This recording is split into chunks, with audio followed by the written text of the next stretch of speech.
Everyone's gonna be like, you guys just started. Yeah.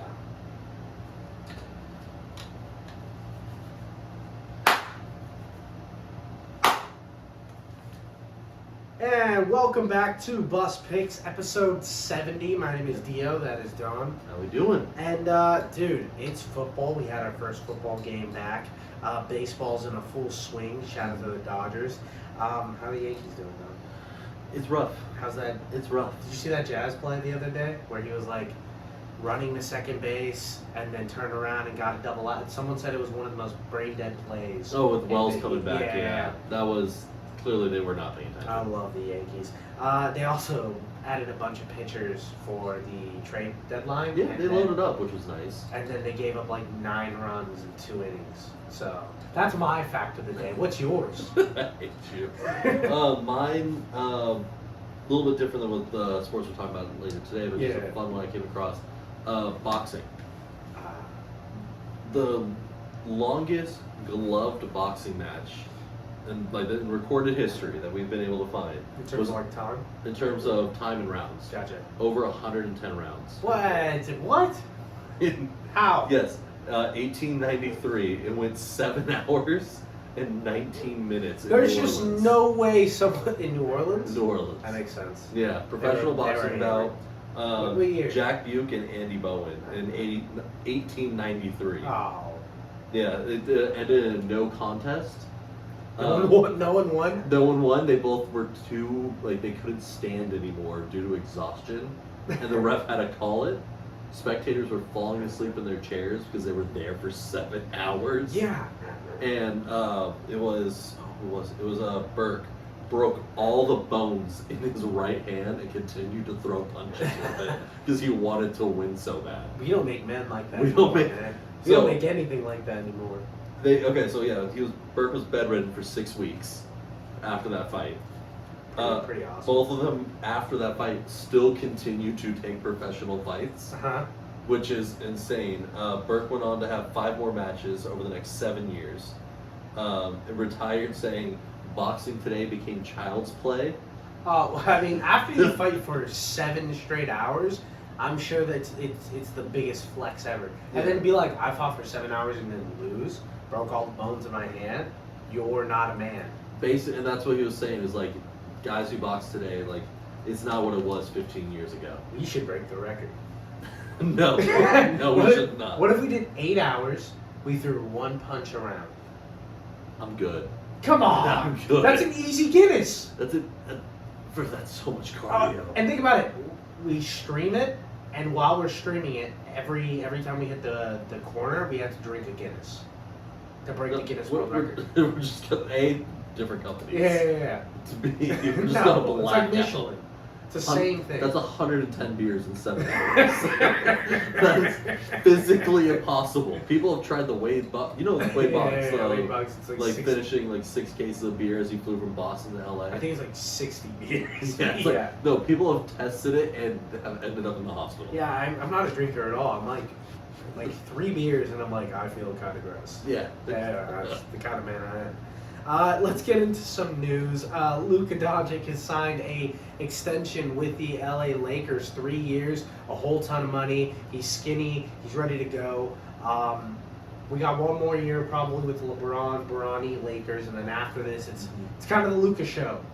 I think this is them officially making that transition. We know LeBron's realistically going to be leaving at the end of the season.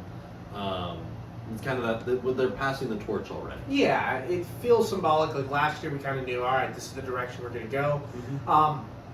There was a little bit of worries because people were like, well, Luka hasn't signed it yet.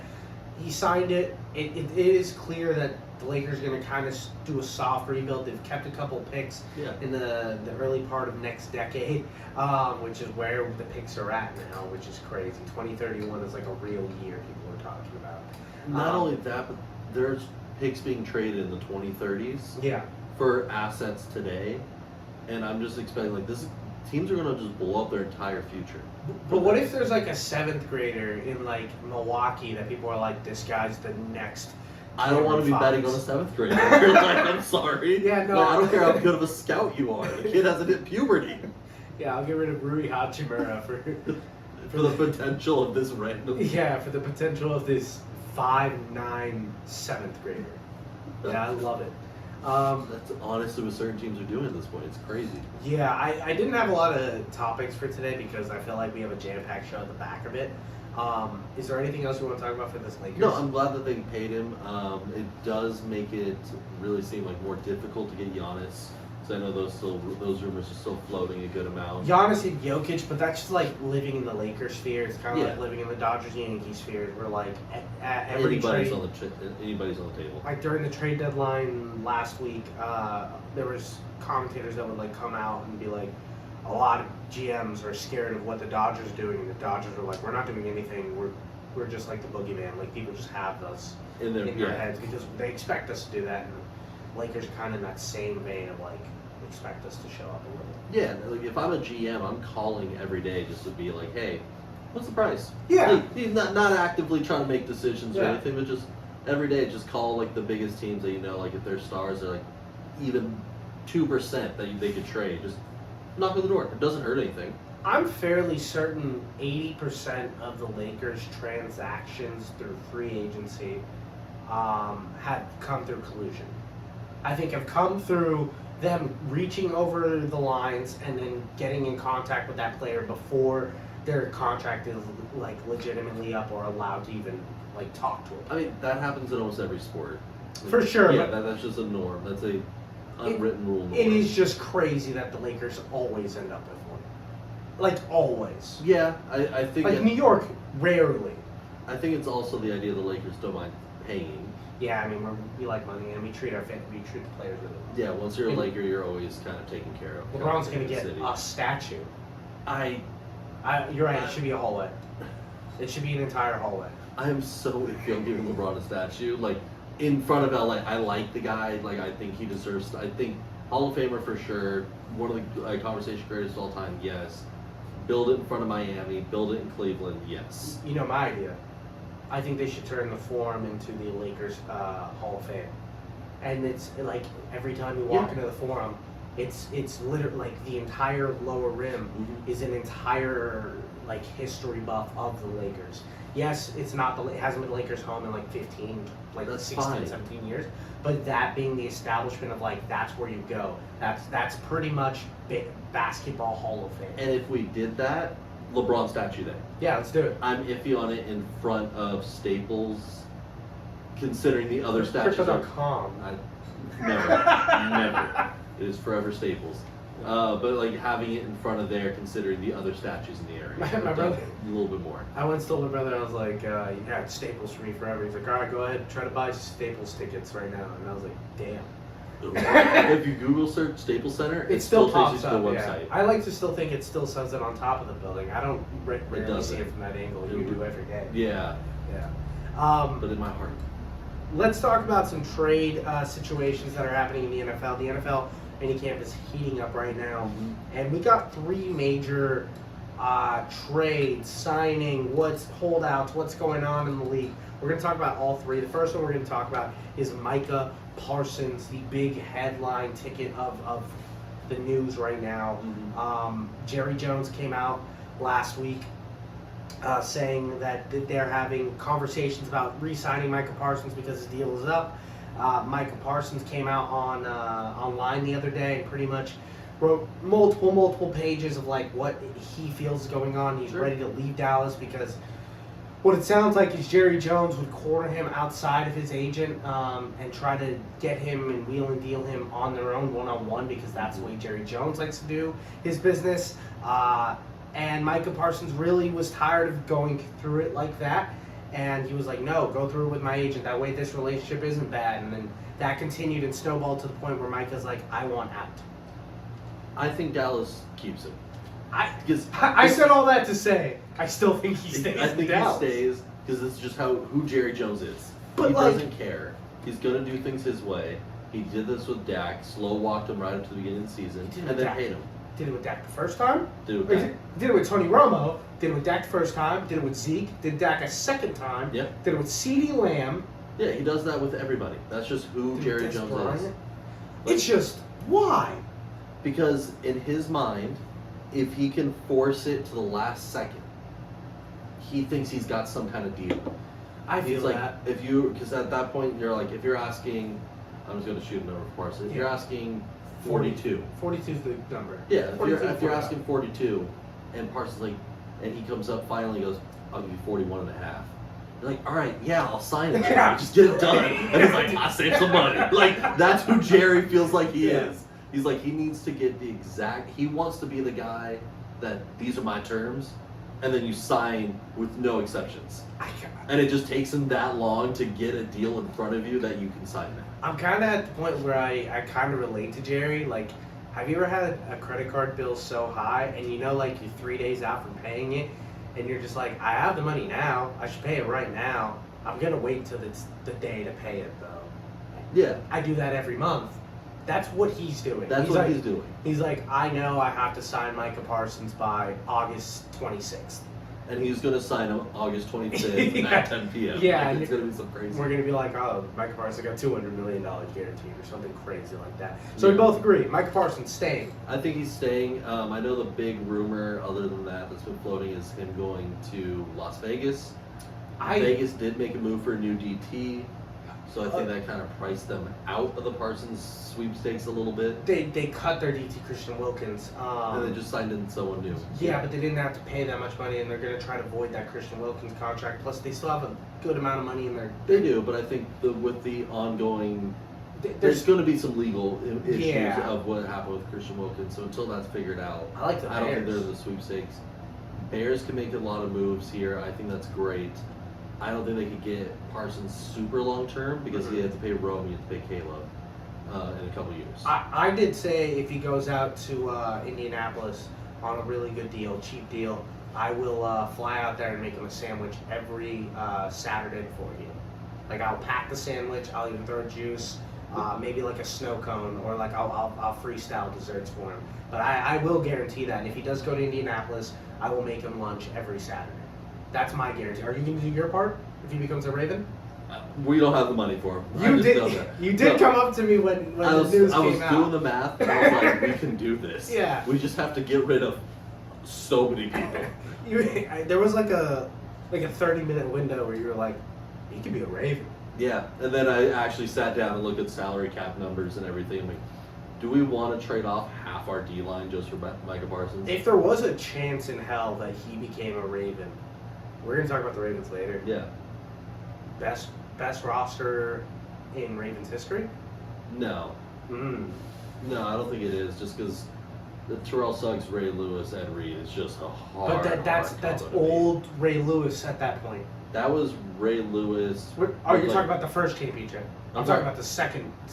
I'm not even talking 2012 because we had that from 2000. I want to say 2007. Oh, yeah.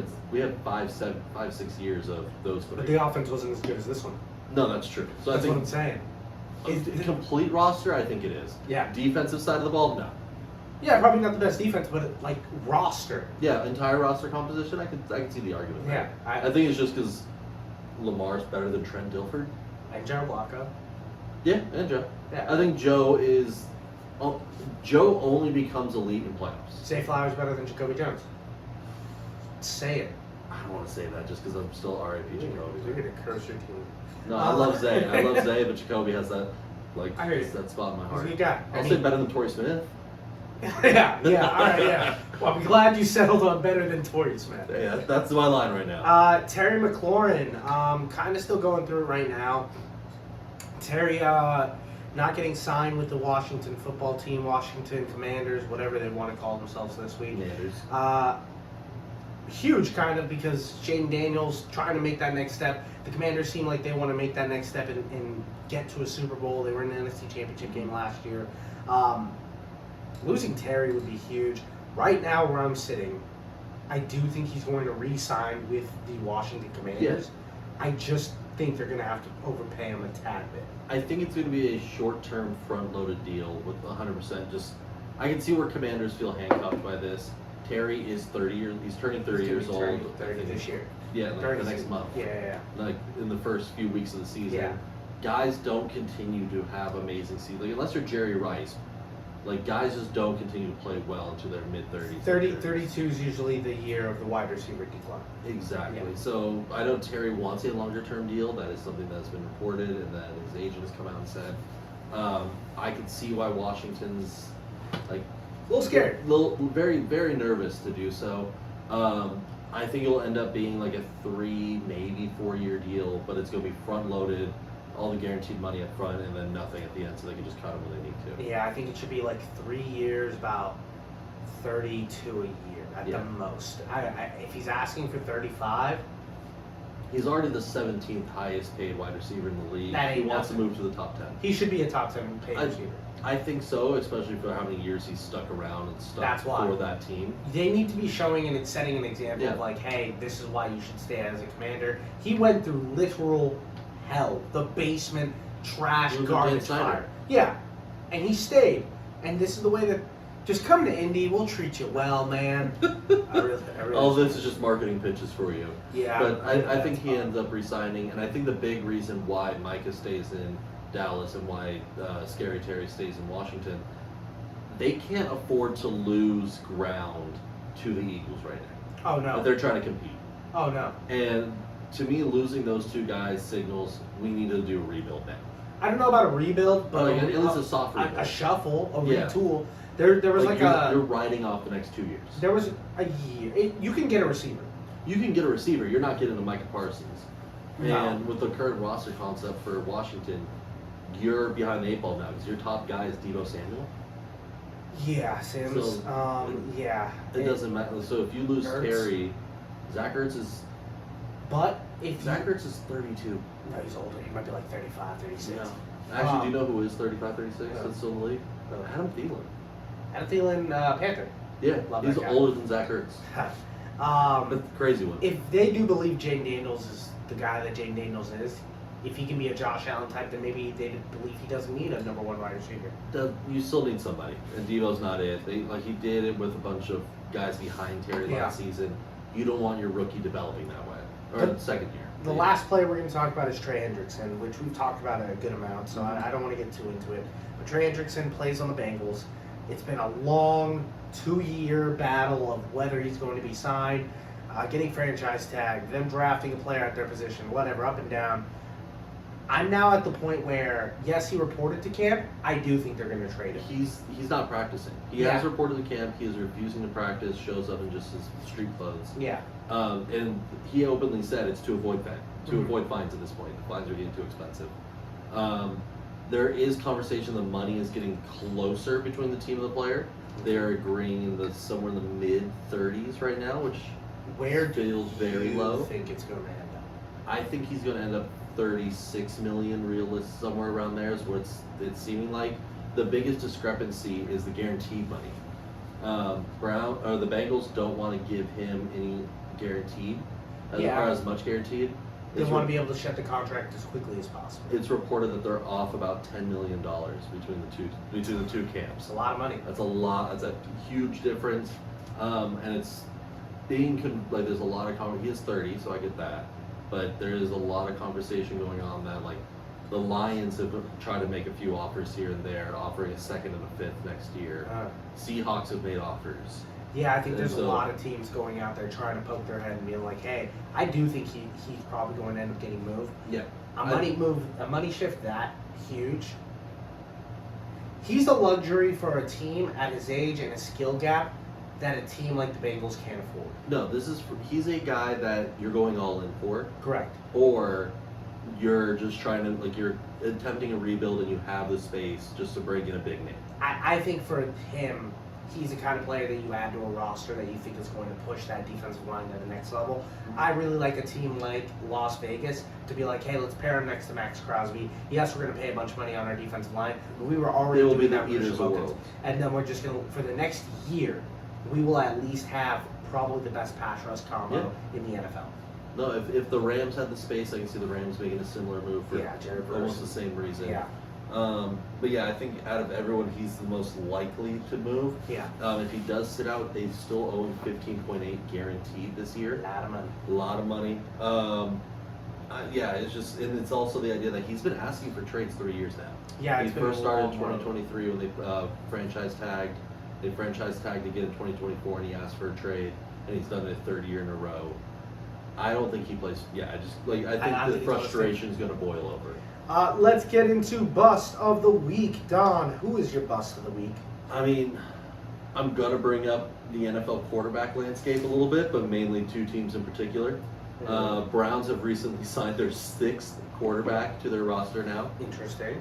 Picking up Tyler Snoop Huntley, considering that. Your boy. Yeah, my boy. I like Huntley. Pro Bowler. Pro Bowler Huntley, but Kenny Pickett's injured. He's been battling. Dylan Gabriel's been battling some injuries. Sanders has had some issues in his shoulder. Watson has had Watson issues. The only healthy quarterback right now is Joe Flacco. 39-year-old Joe Flacco. Ageless wonder. Ageless wonder at this point, and he's barely looked decent at camp. I can't imagine that's true. As a guy who had Joe Flacco on his team last year, I'm not saying he's good. I can't I'm saying imagine decent. Joe Flacco's even decent. But the idea that they now are walking into week 1 of the preseason with 6 quarterbacks on their roster. Electric. I don't want to get too into the Cleveland Browns because we'll get more into about this. the Cleveland Browns. But the idea that, dude, they have a prop line that I saw floated on some of the Canadian betting sites. We're Canadian gambling now? We'll get into that later. Starting quarterbacks on the season for the Cleveland Browns. Yeah. The line was plus money for 2.5. What? Yeah. For how many in the season? How many different starting quarterbacks? So Joe Flacco starts week 1, 2, 3, and then Shador gets 2 weeks, and then Gabriel gets 3 weeks. That bet hits. That might be a bet. I would take it up to. I think we get 4 starting quarterbacks. We're gonna do our bet, our extravaganza NFL bet thing right before the season starts. But this is an earlier one I saw. I don't know if the Huntley news moved the line at all, but it was just one of those I saw. And I'm like, oh, I wish I could find where I could take that somewhere because that just felt too good. We gotta find that line. The other team I wanted to bring up just as a small bit as a part of that QB landscape is. Damn it. Yes, I'm sorry. Damn it. Did you see the week 1 posting for the depth chart? And it's just a word. It's just QB1, Daniel Jones or Anthony Richardson. And I kind of like it. I like that the Colts aren't doing this whole Anthony Richardson still has the job. No, they're saying, hey, both these guys are going to compete. Both these guys are going to go out there. Whoever has the best grasp on the playbook, we're still going to try to develop both these young talents and put out the best team for this final push year. But my question is it better to put both quarterbacks in or is it better to do what the Saints are doing and just not list a QB on the depth chart? I think that's them officially saying the depth chart doesn't matter, which we all know doesn't. It doesn't matter. But so the idea that someone had to think of the idea is hey, it could be either of them. Yeah, I mean, that just. But that's the truth. That it is. We don't know. If you had to guess right now, who's the quarterback? Richardson's getting. No, he's getting the first snap. He is. But that's starting quarterback right there. I don't want to get too into the Colts because I can talk about them for an hour. No, I know. What I will say is, it's just silly. There's moments where I buy back in, and I'm like, "What are you doing?" I'm so I know what the season is. Yeah. Don't do it. Just Anthony Richardson probably isn't going to become great. He's going to give you flashes. He's going to get you back in. Don't go back in. Don't go back in. Relax. Be ready for Indiana Jones. Just enjoy that you don't have Chuck on the roster being outbattled by Spencer Rattler. Yeah, I mean, it could be way worse. It could be so. Yeah. You could be the Giants. I'd rather be the Giants because then I have Jameis. Yeah. And no one wants Russ to start. I want Jameis to start for vibes. I forget he's on the roster. Yeah, I want Jameis to start for the vibes. Yeah. But they did it's Jackson Dart, Jameis, and Tommy DeVito. Tommy DeVito. But so how many rosters are just we'll get every quarterback available? Quarterbacks are valuable, man. If you can kind of throw a ball and read a defense, you might have a job. Yes, kind of impressive. My bust of the week, I had 2, but I'm just gonna do one. Was the Baseball Speedway Classic this week? Did you hear about that? They played a baseball game in a NASCAR stadium, and it got rained out so badly that they had to end it after the first half inning. Mm-hmm. The grounds were so bad; they were slipping and sliding and flying all over that every player just looked at each other and was like, we got to get out of here. Not only that, from a fan perspective, they said there was no good seats in the stadium. No. Think about going to a baseball game where no one can see anything. Because cause they were selling some of the grandstands. Yeah. It's too far away. They also ran out of beers, ran out of buns for hot dogs in the first inning because the next day they played the game and it was still a colossal failure. Yeah. That doesn't surprise me. My question to you, Don, yeah. is why are we spending billions of dollars on stadiums just so we can say, we don't want to play them here, but let's go play them over there? I get the idea of just like as a novelty game, like you have the Winter Classic the NHL does where they do a true outdoor hockey rink, they freeze the ice naturally and everything for. I like the idea of bringing it to its roots. Yeah. I love the Field of Dreams whenever they have that. That's cool. That is a lot of fun. It's never gone smoothly either. Yeah, it's always a disaster. It's always a disaster, but I love them going for something unique and novel. But you would think at some point you would just have an extra division, like 15 guys that are just in charge of the logistics and coordination. That's what Banana Ball's for. That's what bananas are supposed to be doing. They're supposed to be playing games in the middle of a traffic. Like they should be on the 605 playing 9 innings right now. Like that's their whole thing. I don't want to see like real baseball games have to be decided on who's going to get hit on this tarmac right now. I don't need that. I don't mind them experimenting, but you also have to just look at who is it for. Like the Field of Dreams, you're hitting the nostalgia. You have a narrative there. I'll tell you right now. Do you think your dad watched it? No. All right then. Who's it for? Exactly. Especially in a time where NASCAR is some of the lowest viewership of all time right now. Yeah, F1's killing it. Well, not just that. NASCAR's killing itself right now. Well, yeah, there's a whole other issue there. There's a lot of your favorite sports are killing themselves right now. Yeah. Well, a couple. There was a whole SummerSlam debacle that almost made my bus move. Oh, there's 3. Yeah. I have. I enjoyed the Cena. I'll give you 4 minutes. Okay. No, I mean Naomi coming back, getting her title, retaining the title, coming in the sneaky way, beautiful. Love that they try to do some WrestleMania style entrances, giving the people those big ones. It felt epic. This is their first time doing them 2 nights. It seems like they're going to push 5, all 5 of their major pay-per-views a year to be 2 nights now on, which there goes your weekends on those wrestling weekends. I think it's too much. I think WrestleMania. I get why they do it. Perfect with that. I get why they're doing it because all the wrestlers on the roster get a bonus for every night for every pay-per-view. So you are paying them, you are giving them more screen time. I like it from that perspective. It's better than what AEW does because AEW's big pay-per-views are just 7 hours. Yeah. So I'm like, fine, break it up between 2 nights. I don't want to sit for 7 hours. Like that's your day. It's a beatdown. It's a beatdown for those. So I get what they're doing. Very, very hesitant, and I'm not. The biggest issue I have, even though they rushed John Cena back to being a face. Very quickly. I can overlook that. I thought we were going to get that in October. I thought we were going to get it after this. I thought someone was going to come out and screw over Cena, and then Cena's like, "Oh, I'm a good guy now." Yeah. I thought, but I'm like, fine, okay, give him the last few matches with people to do it right. Brock Lesnar. Yeah. That with the timing of the announcement that they're no longer going to do post pay-per-view, the post matches, the post report interviews, the reporters. I don't like that, and it makes me it was for the moment I saw it, I'm like, Lesnar's back, and I just that draw immediately. Yeah, he's been gone because of his involvement with the lawsuits surrounding Vince McMahon. 100%. They have, in my mind, WWE has yet to say anything on why he's back. If he's involved in any way, they have yet to explain anything in that narrative. They explain why he wasn't there anymore, but they're not explaining why he's back, and they've canceled all their pressers afterwards, where those opportunities to explain were there. Yeah, that leaves me feeling gross. It's nasty. Yeah, it's a tough spot to put WWE fans. I think a lot of them. I don't even really think it's split. They're all kind of. They all enjoy the character of Brock Lesnar, which I feel like this always comes down to wrestling fans. They enjoy the character. They don't always love the player. They don't always the love person the person behind it. And I think majority of fans that I've spoken to, going to a lot of wrestling events over the last year, 2 years, everyone was kind of comfortable with if that was the last of Lesnar, and because of the stuff that he's done behind the scenes, we're okay with that. Yeah. Like no one was like he needs to come back. Yeah. But maybe, I'm positive, maybe he is innocent, and maybe this is the beginning of them being like, alright, he's back. But to me, they need to say that. They need to figure that out. They need that PR report. It's already been a few days. They need to issue that report now. Yeah.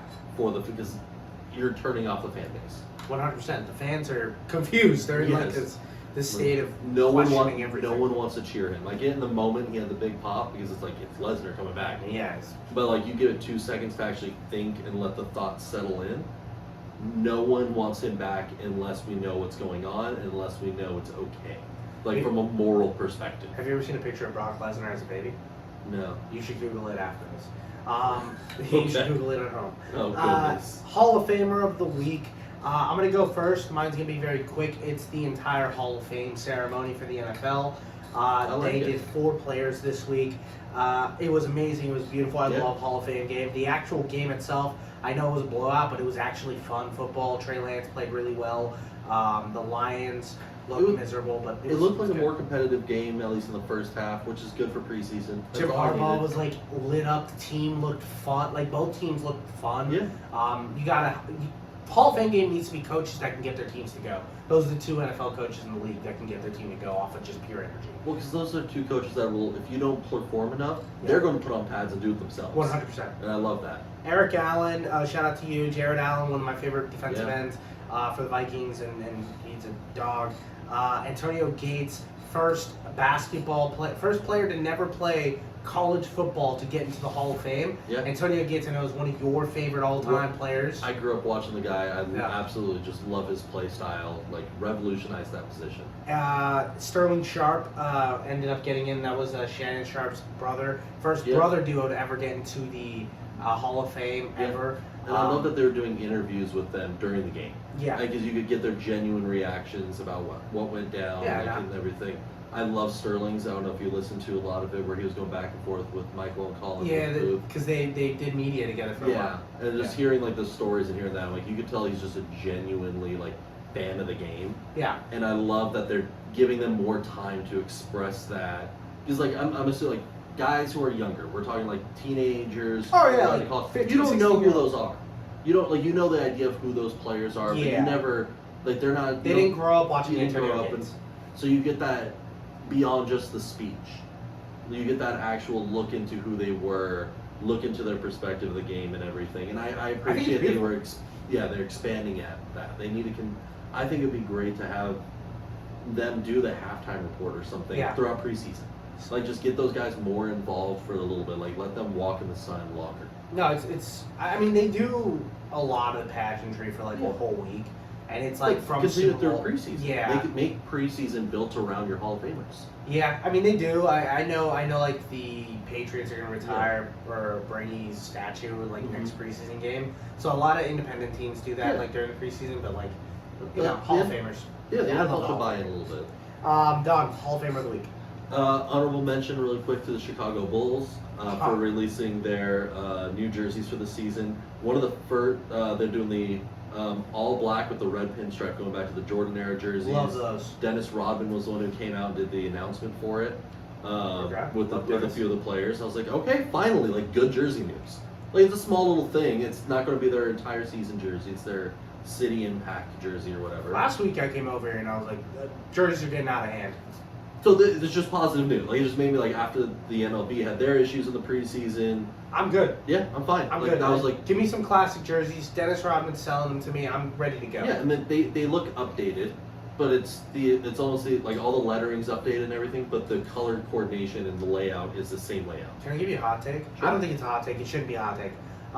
The Chicago flag, the baby blue with the reds. I think it's hideous. I think it's absolutely disgusting. I'm not a flag guy. Every time I see that flag, I'm like, that's a bad design. And they're so proud of it. And when they threw it on the jerseys, they've been doing it. Nike's been doing it for the Chicago Bulls jerseys for the past few years. I'm always like, why? You have such cool colors. You have such cool throwbacks. Go back to those.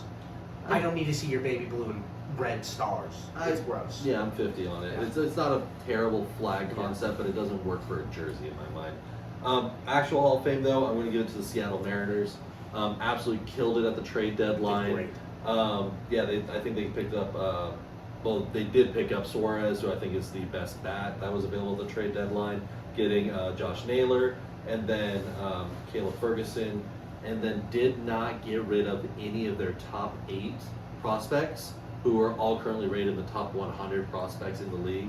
Naylor just hit a home run today. Yeah, Naylor has already shown up great. They didn't fleece the D-backs. They did give some valuable pieces, but nothing they can't live without.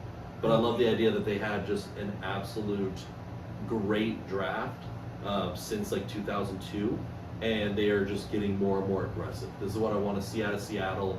They're kind of like my sleeper, one of like those teams I kind of root for on the side, just because I love like the story of Seattle baseball. Naylor and Suarez, the guy they traded for at the deadline, both hit home runs today. Yeah, they're already paying dividends. 2 RBIs for Suarez. How do I know that? That both of my fantasy baseball team played against Donovan Biener. There we go. Yeah, dude, I love what the Mariners did. There's a Yeah. couple teams in the trade deadline that made some moves. I think the Cubs were kind of the team that I was like, you guys aren't going to do anything. Okay, cool. The Padres made a huge move. Getting Miller off the Athletics. Yeah, so, shout out to baseball. We're about to get in the grind of it. It's getting fun to watch again. Yep. July kind of take off for baseball where I'm just kind of like, all right, you guys just stay still. Don't do anything crazy. I'll be back in a month. All right, let's go into some AFC and NFC North breakdowns. We got 2 divisions for you this episode. So we're going to start with the AFC North. We'll leave we're going to start with the NFC North. Sure. We'll do the AFC North, your team, after. All right. Let's start with the number 1 team in the AFC North. To me, is going to be the Green Bay Packers. I have them finishing 1. Yeah, I like them at 12-5. I think overall for their score, I think they're 10.5. Biggest line at the moment. 9.5 is what I have. 9.5. I'll take. Yeah, I'd smash that over. Biggest reason is, to me, last season they went 1-5 in division. That's what kind of killed a lot of their momentum. They were one of the worst teams within 1 score. Lost to Chicago. They lost to Chicago. Out of their 5 losses in division, 4 of them came with 3 or less points. Yeah. Historically, this division, NFC North, goes 50-50 with each other. It's rare to get swept. Both the divisions we're going to talk about, these are the divisions where it does feel a little bit more. Yeah, guys turn it yeah. on a little bit more. If you just add 1 or 2 more wins, they're an 11-12 win team, just based on their roster last season. If they could just get something to switch that was extra. I think health 3 was or also a less. big thing. Jordan Love was a little beat down the most of the season. Most of the receiving core was out last year. They're finally back and healthy. You add Golden, who I think is a very interesting piece to this offense. So I do want to talk about the Sure. receivers. I think the Green Bay Packers are going to try to solve the question that everyone's always asked. How far can you get without a number 1 receiver? Yeah, and I If think you just they're fine with it. Surround your team with a bunch of number 2s. Can a really good quarterback, or a guy you think is a really good quarterback, lead your team down the field? Offensive line's good. Running back core is sneaky good with Josh Jacobs and Marshawn Lloyd, who I think is going to have a really good year next year. Defensive line's scary. I know a lot of people don't want to talk about them. This is a good team. It is. I think LaFleur, the way he can coach, LaFleur, right? Yeah, Matt LaFleur. LaFleur.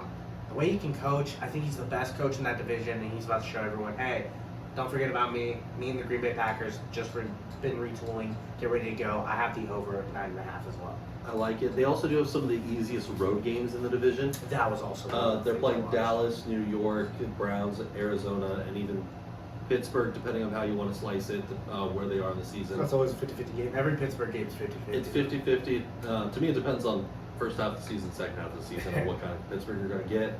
But I think that's going to help out. And then their tougher games outside of the division, being like Philly, the Commanders, Baltimore, Cincinnati, they all get at home. Yeah. So seeing that home-away split very much lends itself in their favor compared to what I know Chicago's going to have to go through and what Detroit's going to have to go through. Yeah. I know losing Jaheir Alexander is going to be a huge loss, but they signed Nate Hobbs. They re-signed their defensive end, or their guard, and they got a new defensive end. So I think this is a good team that when I look across the board, they don't have a ton of holes, I'm putting a lot more money into Matt LaFleur's coaching ability. Yeah, and I don't think we're not trying to project that they're Super Bowl bound. I think come playoffs, I think Detroit's a little bit more geared up for that. Yeah. But I think just overall regular season purposes, Green Bay has the best shot at finishing one overall. So let's get into Detroit. Sure. Call me crazy. I think it's really hard to repeat 2 NFC titles or getting to those. Yes. They made one 2 years ago, made it to the second round last year. They've been elite. They lost 8 coaches, offense and defensive side. It's been gutted. They lost Frank Ragnow, their all-pro center, who was a big hit, but they replaced them. They feel like this is a receiving core that I don't love. I love Amon-Ra St. Brown, but Jameson Williams has left me a lot to desire. Tim Patrick's the other receiver. Yeah. I don't know. There's a lot of stuff on this team where I just don't know. For me, it's like I'm good with Sam Laporta, coming in the tight end threat. He kind of fills, I think, that wide receiver 2 role to leave Jameson being the streaky 3. As well as Jahmyr Gibbs does get a good amount of the passing work as well. So I think that those kind of guys elevate the receiving core a little bit more. I think Jahmyr Gibbs is going to have a great year. Oh, My yeah. throat exploded right now. Oh, no, I heard it. So It I was was like, crazy. you're good. We're going to power through it, though. Okay. We only have 5 more teams to talk about. But I think the biggest issue for me is Detroit isn't going to three-peat, for the division head as well. Yeah. That's going to be a lot tougher. And they only get 1, maybe 2, depending on how the configuration is going to be that day. Road games in the Dome. So Jared Goff is not going to be the dominator this year, and so I think that's a big worry of mine. Just seeing his inside-outside splits. 100%. He was living off those. Love Dome. Yeah. He was a big Dome advocate, Yes. as we all are. I want to play most of my games in Dome. Yeah, I don't know. I like the idea that we build the outside stadium. Green Bay should never have a dome. 100%. It's Green Bay. Yeah. Minnesota makes sense. Pittsburgh shouldn't have a dome. But there's Philly shouldn't have a dome. But there's certain places I'm like, why is the Browns playing outside? They don't get to live that. No, yeah. kind of, there's no reason. We have domes.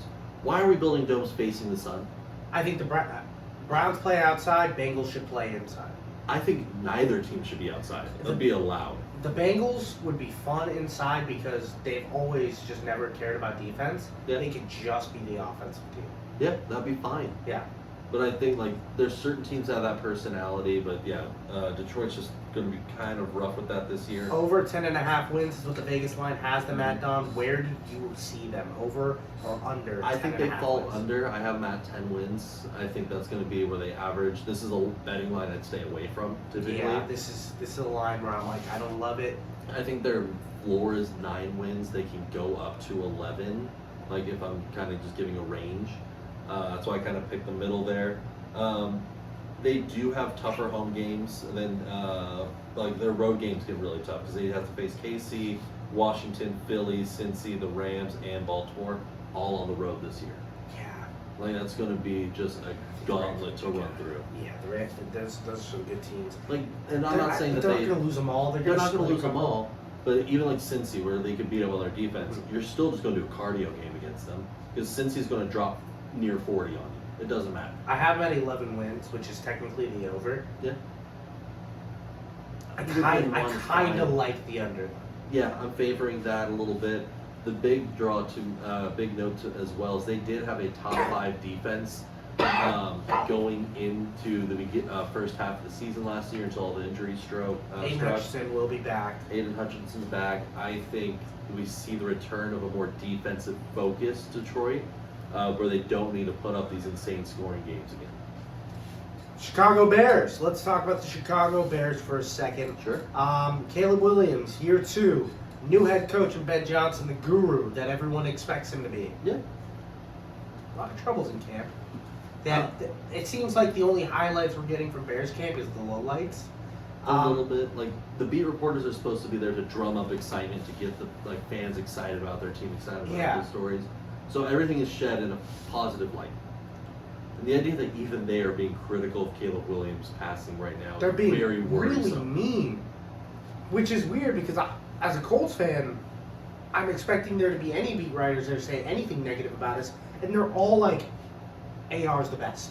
Yeah, It's and confusing. that's what you should get out of camp is you need to read the tea leaves, Because one criticism is an actual red flag. Yeah. And the fact that it's been mainly criticisms scares me. Can I pitch you something? Sure. What if I told you the Bears were like, hey, we're going to address our offensive line issues, though? We're going to add another receiver to this team. We're going to go and get a deeper round running back to give us some stability in the depth chart. We're going to address this defense that was already pretty good, but we're going to go get some more players. And we're going to actually surround Caleb Williams with a thoughtful head coach and really build around this team and give this team hope. Yeah. And then what if I set your line at 8.5 wins? I have the under. I do too. Betting on the Bears is like going to a beach that constantly has shark attacks, and you're going and you're like, dude, yeah, every time you go with your friend that's they like, got new lifeguards. yeah, like, yeah, bro, they just have these new lifeguards that, I'm like, Jaws is still right there. It's still, the cliff there is scary. I'm just not going to go swimming. Their road schedule, they have Cincy, Baltimore, Philly, Washington, San Francisco, and Las Vegas. And that's just the outside the division work. Yeah. They still have to play their entire division, which I think is one of the deepest divisions in football this season. Am I crazy for thinking 9 wins is a ceiling? I don't even think 9 wins is doable. I don't think it is think either, 7 man. wins. I have them going 6-11 personally. I think 8 wins is the ceiling for them this year. I think they're 7 wins. And it's not the hate. I think that they have a team they can build. I want to see Caleb take the next step. I've already taken the odds on him passing for over 4,000 yards. I think the NFC is going to be better this year. I just think, the NFC is going to be better, so it's going to be a lot harder to get it. They're going to be desperate to get any wins that they can. Let's get into the last team, the Minnesota Vikings. Do you have them in last place? No, I have them in third. Okay. 8 and 9. I have them last. Okay. You tell me why you like them. For me, the offense we've seen is just exceptional, even with Addison now serving 3-game suspension. He was hurt a little bit last season. Nothing new there that we haven't seen in the past. We know the defense can perform, even with Barr retiring. There hasn't been a lot of changeover. The biggest movement is obviously quarterback, moving from Sam Darnold over to J.J. McCarthy. That doesn't worry me the same way as I know it worries a lot of people. That's me. I'm very worried. Okay, let me talk you through. This is why. Talk me through it. So I think he will take a few weeks to get going. He is technically still a rookie because he didn't even take a snap last season. I understand why betting on a rookie quarterback is scary. But this offense and the way this team is designed is to be so quarterback friendly. I get that. Over the last 2 years, they've had Nick Mullins, Kirk Cousins, Josh Jacobs, Jaron Hall, and Sam Darnold be their 5 starters over the last 2 years. All of them have started games. Not a single one of them has dipped below 60% completion percentage. Every single one of them has been great there. All of them, except for Jaron Hall for his 2 starts, has had thrown more touchdowns than interceptions by a significant margin. None of them have had, only Sam Darnold last year has had double-digit interceptions. No one else has gone into that route.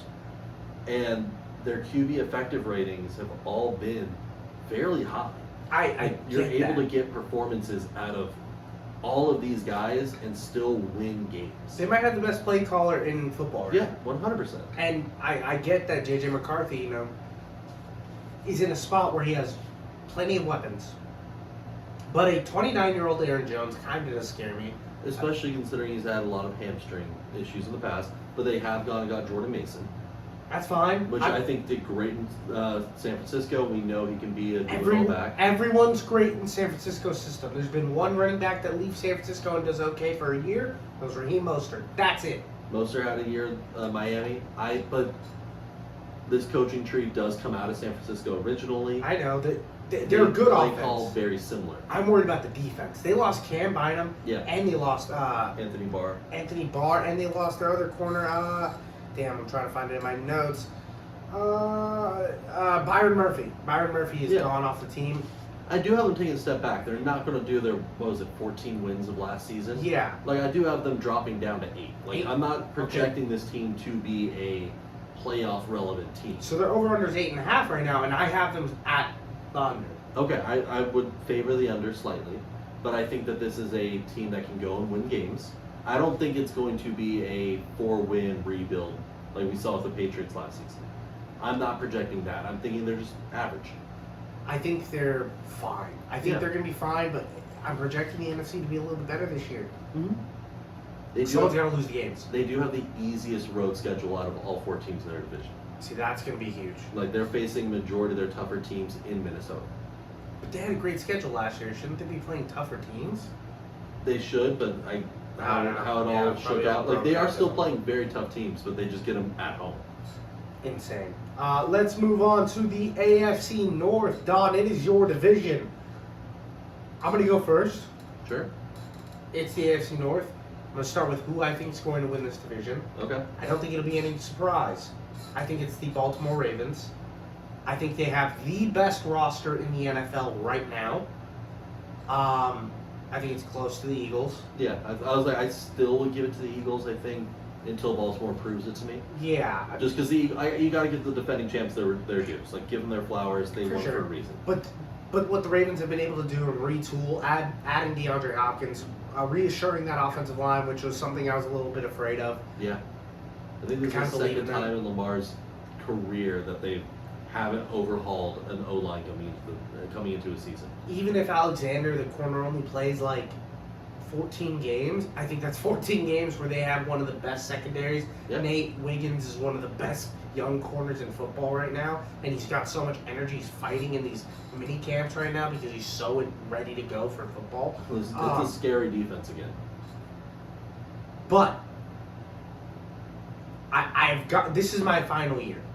This is my final year of this Baltimore Ravens edition of this team, of me being like, all right, all faith, I believe in you, I believe in this roster, go out there and get me a Super Bowl for my money. Yeah. This is my last year where I can actually be out here and defend this entire establishment top to bottom. For me, I feel like that is a worry, and like I won't lie, like it is a worry. It's a good worry though. Like that we're going to fall into the Drew Brees, Peyton Manning kind of like before they got theirs. Like, I feel like it's there. You need to break that narrative. They did do better by getting to the divisional round last year, losing to the Bills, but we need to take that extra step, 100%. And I feel like this roster's tooled to do that. Bateman got his paycheck. Derrick Henry's still locked up and hasn't lost a step. Hopkins is doing some crazy catches and still and is showing his freak athleticism in camp. He looked like he turned the clock back, not to when he was Nuke Hopkins, but a couple of years. He's not showing the age the same way. You're not asking him to be. You're going to ask him to be. He's a number 3. Yeah, you're going to ask him to be number 3 because Rashad Bateman stepped up, proved me wrong. I was the number 1 hater. I think Zay Flowers, I think Zay Flowers is a good number 1. I think Zay. I think Zay is a number 2. Yeah. But I don't think this offense needs a number 1. Yeah, because they have Andrews and they have. Likely's going to be out for a couple of weeks. He'll be back though by week 4 or 5. He will be at his 100% and he's ready to go. A big issue that a lot of people kind of wrote off Mark Andrews at the beginning of last season, which I know at the end of the season that drop, yes, that still lives rent free in my head. But Andrews basically goose egging week 1 against the Chiefs last season, and then having like 2-3 rough weeks before picking it up. He was still the tight end 5 in fantasy. He's very good. He's very good. He was coming off a car crash. Yeah, I'm not. I know, but I'm just like I know he's 30, and a lot of people are like, oh, but he had a rough season. He was the 5th best tight end by offensive scoring metrics. I just think Likely's more talented. I think Likely's more talented at this point. I think Andrews is a better fit for your offense. That's my. And I'm fine with that. That's my thing. But he's finally coming in fully healthy, and that to me is like, don't sleep on Andrews being a valuable weapon. He's at that age turn now for tight ends. But tight ends of his style can play his way for a long time. We've seen Zach Ertz do it. We've seen Ertz do it, but we've seen at the other side Kelsey, the clip that comes in. Kelsey's 36. Yeah. So I think, and he's still debatably a top 5 tight end in football. Yeah, and it's a mental game at that point. Yeah. And the physical prowess isn't there, but I think this team doesn't have a lot of flaws right now. It's not like they are the sexiest in every position, but there's not a lot of holes. I think they're sexy at most positions. I think there's one position that they've been the most sexy that they don't have anymore. That's a kicker. They have a rookie kicker. Luke has been doing pretty well in camp. He has not kicked an NFL game yet. Yes, and that's going to be, everyone's going to hold their breath until it happens. And you don't know what a kicker is until halfway through the season. Yeah, and so we'll wait and see. I think that like having that turnover is worrisome without a doubt. But the fact that he was warming up, taking 68 yarders and drilling it the other week, I'm good with it. A lot of kickers have boots. Yeah. It's how well you're able to do it in those pressure moments. And Justin Tucker was the goat of all goats. When it came to those pressure moments, very few people were. You get to the 50-yard line and you genuinely be like, he can kick it. Yeah, and I know, but Luka, we're hoping he becomes that. I hear you. I see high schoolers kick 70-yarders all the time. It's very different when you get into the game scenario. That's the biggest red flag to me, and even then, I know the physical talent is there. Now let's see the mental side. 11.5 over and under, Don. I have them over. I have them at 12. Personally, I have them at 12 too. Yeah, I'm not too confident anything beyond 12 though, just because the tough division. Can I ask you a question? Sure. Just a personal question? Yeah. Who's your favorite rookie you're excited to watch on your team? I want to see Tez, even though he did play last year. I want to see Tez take that step forward. Green as that linebacker edge combo is going to be filthy. I think Malachi Starks is going to be an absolute star. I think there's a real chance Malachi Starks is an all-pro player. I like Starks a lot. I don't know if he's going to pop off the page for that reason, because he's just in a very athletic safety in the way that Kyle Hamilton plays. I don't think there's just going to be enough deep shots taken, especially with how talented our corners are. I think he's going to just do too much. Kyle Hamilton's going to be there in the box, smashing people. Starks is at the top. If you want to go over the top, you got to beat Starks. Yeah. And he's a fast boy. He is very fast. Yeah. I think to me, I'm worried that it's going to fall into the idea of you never call a corner's name. It's a good thing. Yeah. And I worry that people are going to overlook him for that reason versus Green's going to show up most games. The way the aggression that guy's performed with so I liked far. him. I thought he was a first-round pick. The fact that he fell in the second to you guys is probably because he went to Marshall, which is dirty. I don't Marshall and a little bit of the behavior stuff, which Baltimore knows how to get these guys to just shut up and play. Sometimes. Most of the time. Most of the time. Don, I'm going to let you lead the rest of this segment because I'm more curious about where do you think the rest of this division lands. For me, number 2, I'm taking the Steelers. Yeah. We'll talk about it. Let's do it. But Let's talk about the Steelers, because I have the Steelers number 2 in your division as well. Oh, okay. I thought you were shocked that I dropped Cincy down. I mean, I that's know what you're that down shot on was. Cincy. I just really did expect you to be like, all right, Cincy. And I have them 1 win apart. These two teams could flip either way. So, talk to me about the Steelers. They shouldn't be long. No, They're just the New York Jets of last year. Literally. Almost, yeah, basically. They've got Robert Woods is their number 2 receiver. Does that make you feel good? yeah, no, that's awful. Robert Woods, Jonnu Smith, Aaron Rodgers are the 3 key contributors to this offense outside of DK Metcalf. Caleb Johnson's a rookie running back that's going to get a lot of work. Jalen Warren. They're going to give it to Warren to start. Steelers way. They're 100%. going to half the season's going to be written on Warren. I don't love that offensive line, but I don't hate it. I think they're quite fine. literally middle of the pack. Yeah. Defense is going to be relying on what the ghost of Casey Hayward and T.J. Watt can do. Jalen Ramsey's there too, which I still don't think he's a bad corner. I think he's got something in it. It's just this Steelers team feels like a. Do you remember that Brooklyn Nets team a few years ago where it was like Kevin Durant, James Harden? This is the greatest roster put together if it was 5 years earlier. For sure. It's just aged up a little more. Yeah. Mike Tomlin, this is probably the worst a vibe that he's had around a team that he's coached ever. Yeah. I think a lot of fans are finally just getting tired of him. Not because he's not a good coach. Mike Tomlin, I think, is one of the greatest all-time head coaches. I think I finally understand what people are saying about him. Mm-hmm. I still push back a lot where people are like, but he doesn't give us that umph. And if we know we're not going to get that umph, let's move on. You're going to be stuck at, I have him going 8-9 just because I'm going to bet again. Oh, boo-hoo. Yeah, no, I'm going to keep betting it. For the first time since 2003, they will go under 500, I swear. Tommy Maddox started the streak, it will die with Aaron Rodgers. So that's where I stand. I look at this over-under at 8.5. They're daring me. They say, we everything in the world is saying this is not a good team.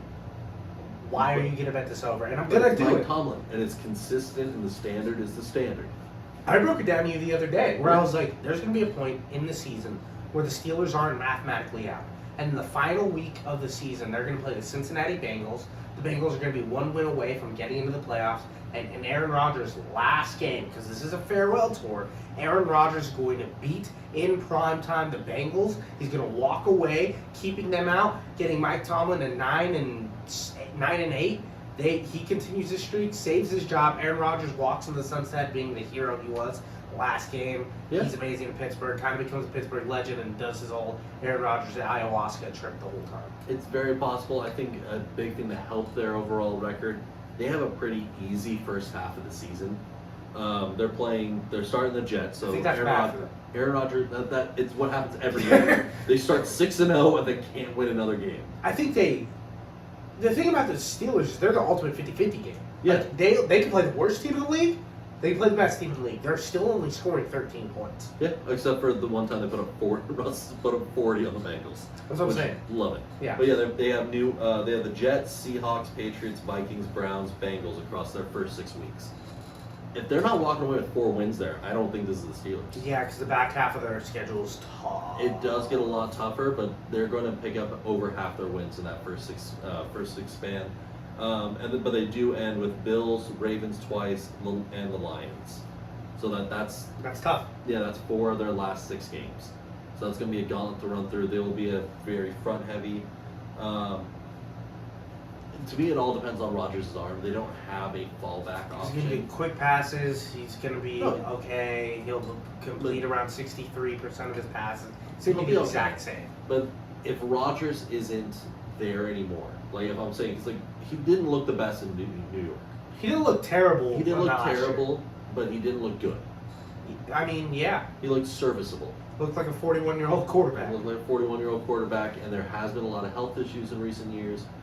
They fall back on Mason Rudolph, who they were totally content on starting this whole season. Which I don't get, because he looks so much worse than Kenny Pickett did. But that's kind of it's a bad team. It's a bad team. So there's so many small things that could just make this team fall off a cliff. It's hard to have too much faith. Cincinnati Bengals are your number 3 team? Yep, 7-10 for me. Let's talk about it. So just 1 win less.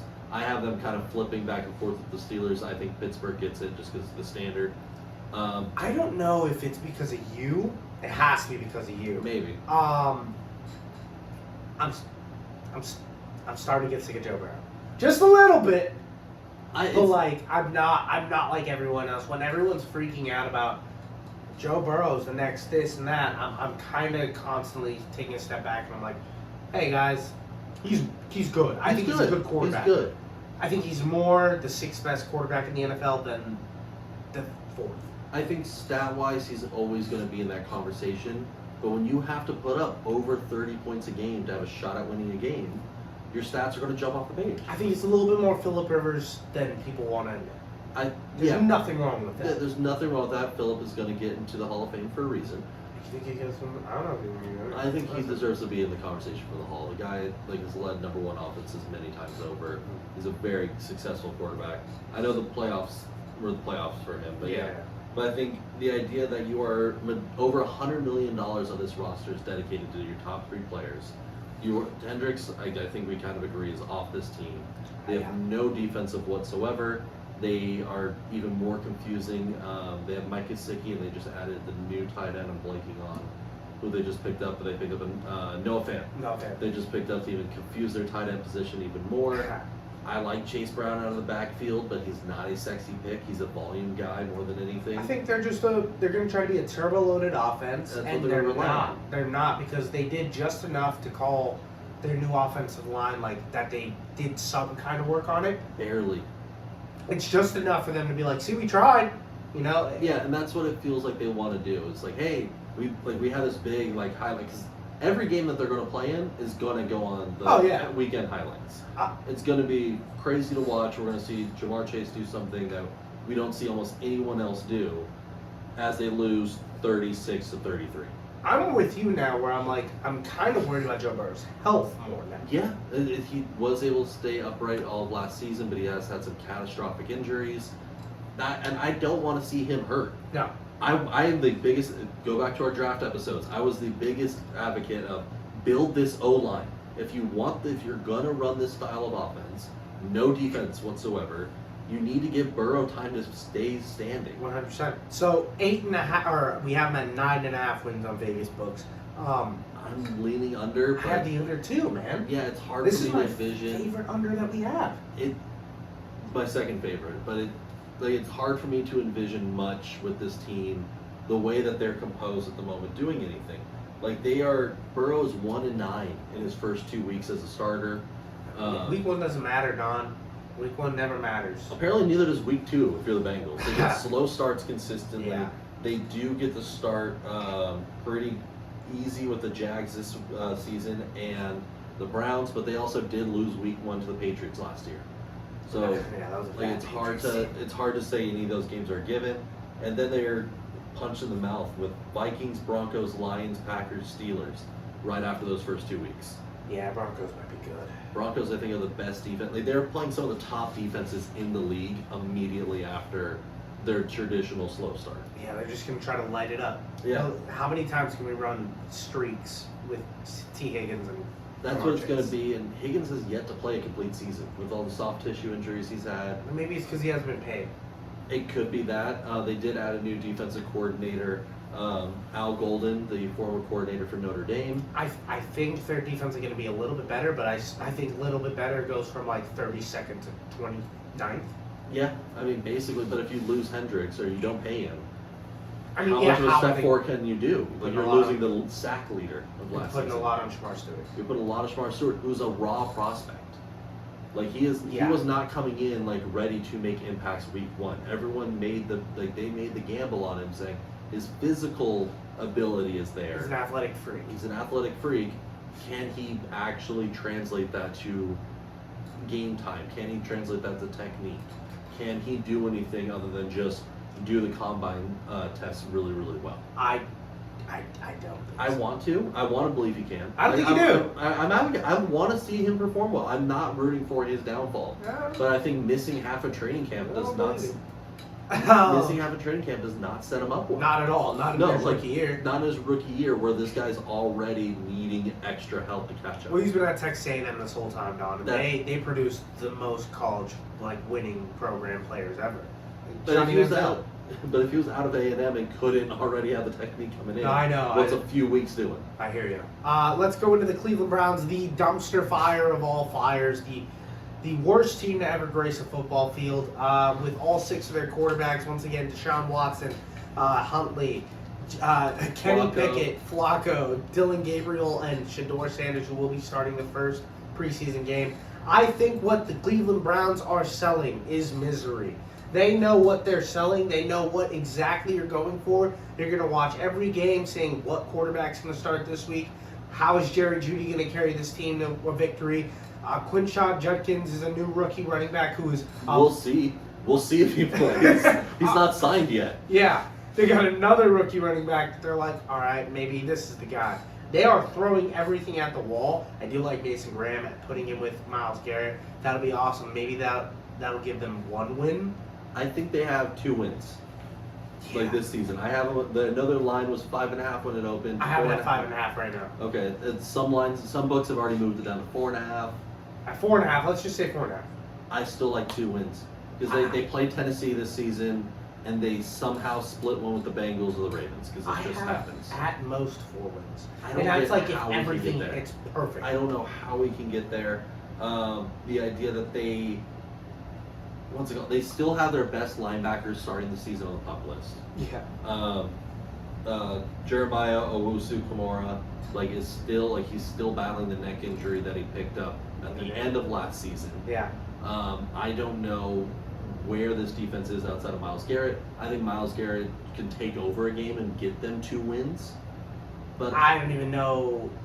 He's going to force, if they go play Cam Ward, he's going to force it. He's going to have 11 sacks, and he's going to have a good year, and he's Myles Garrett, and he's one of the best players in the league. But a defense, or a composite, very few guys on defense that worry me.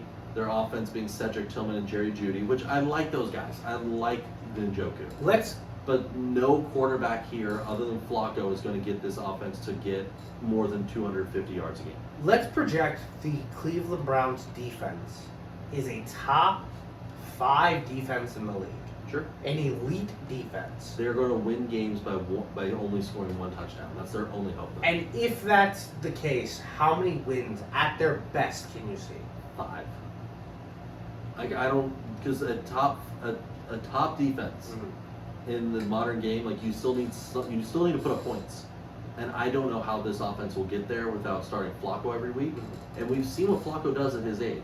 He will have games where he can light it up. 100%. But you need an O-line to keep him upright. You need everything to go right. You need everything to go right. And the Browns historically do not have everything go right. They're dumpster fire. They are a dumpster fire. They have very tough first few games of the season. I think Flacco only starts 4 games. And then they're like, hey, let's give it to one of our rookies. And that's just going to probably what they should do. Which Develop is a rookie. Well, develop them, have them both sit for a season. You know this season's going to be a wash. I think they're more likely to go... Every season's a wash in Cleveland. I think they're more likely to go 0-16 again than they are to get 4 wins. Wow. If I were to bet the odds, like, I would say it's 60-40, if not 70-30. What's the team in the AFC North, for the question of the day, by the way? Sure.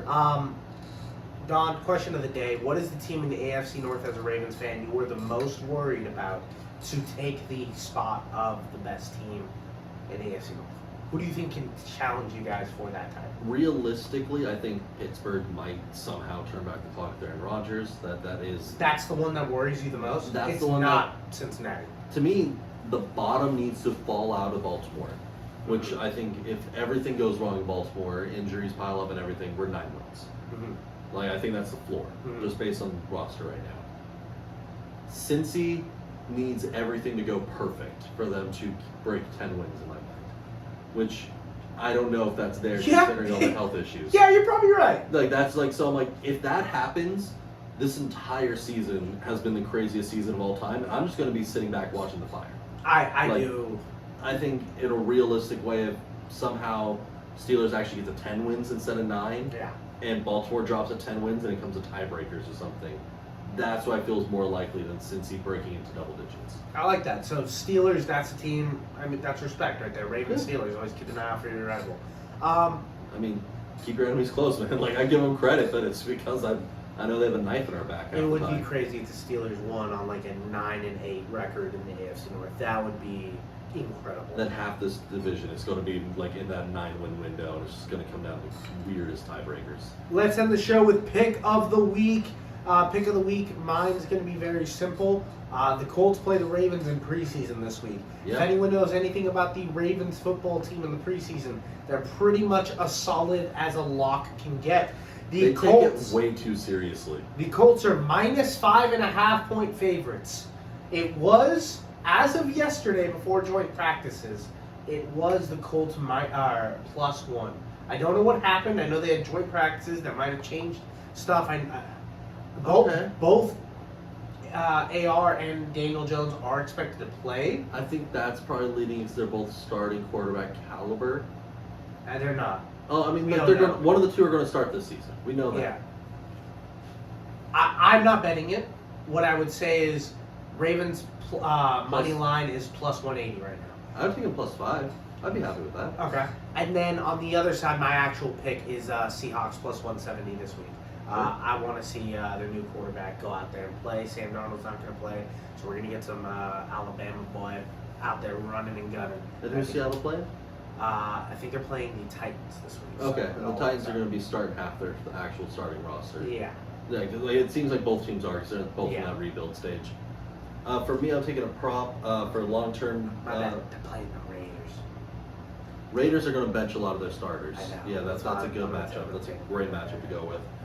For me, I'm taking Justin Jefferson to lead the NFC North in receiving yards. It is currently +100 odds.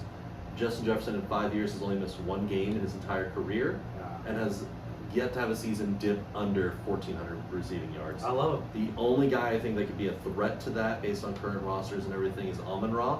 He's very good. Amon-Ra's great. He is a PPR monster.